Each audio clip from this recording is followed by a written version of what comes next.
సుబ్బిశెట్టి తెలివి. వేదాయపాలెం అనే గ్రామంలో ఒకసారి దొంగల బాధ ఎక్కువైంది. ఏ ఇల్లు దొంగల బారి నుండి తప్పించుకోలేకపోయింది. చివరికి ఎలాగైతేనేం రాజుగారు త్వరితంగా కల్పించుకోవటం వలన దొంగలు పట్టుబడిపోయారు.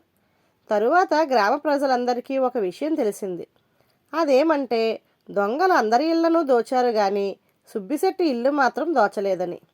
గ్రామస్తులందరికీ ఆశ్చర్యం వేసింది. వాళ్ళు అదే సుబ్బిశెట్టిని అడిగారు, ఏమయ్యా సుబ్బిశెట్టి, దొంగల దారి పడకుండా చాలా గట్టి బందోబస్తు చేయించుకున్నట్లున్నావే, ఏమిటా బందోబస్తు, మాకు కూడా కొంచెం చెప్పవయ్యా అన్నారు.